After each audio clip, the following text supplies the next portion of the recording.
ठाकरे गटाचे 2 नेते गेल्या 24 तासात तपास यंत्रणांच्या रडारवर आले। त्यापैकी आमदार आदित्य ठाकरे यांचे निकटवर्तीय सूरज चव्हाण यांना तर ईडीने मुंबई महापालिकेतल्या खिचडी घोटाळा प्रकरणात अटक केली, तर ठाकरे गटाचे राजापूरचे आमदार राजन साळवी यांच्या 5 मालमत्तांवर अँटी करप्शन ब्युरोने धाडी टाकून त्यांच्या बेहिशेबी संपत्तीची चौकशी केली।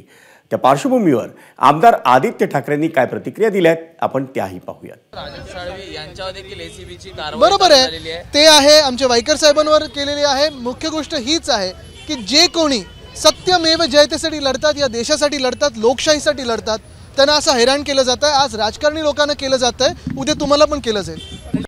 कालच आम्ही सांगितलेलं आहे की जे देशभक्त आहेत, जे लोक सत्यासाठी लढत असतात, त्या लोकांना अटक केली जाते, हैराण केलं जाते। कारण एनडीए मध्ये जे 3 मित्र पक्ष आहेत, ईडी, आयटी, सीबीआय, आता तेवढेच त्यांचे मित्र राहिलेले आहेत। मी पहिल्यापासून सांगत आलेलो आहे, काल देखील सांगितलं आहे की जेवढी हुकुमशाही, जेवढा हुकुमशाह, जेवढं राजवट ही पोकळ असते, डरपोक असतात, तेवढी हे एजन्सीचा वापर करतात। मग तुम्ही अगदी हिटलरपासून कोणी पहा, ईस्ट जर्मनीमध्ये देखील तसंच झालं होतं।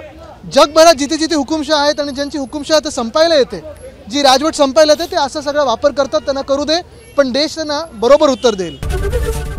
एबीपी माझा, उघडा डोळे बघा नीट।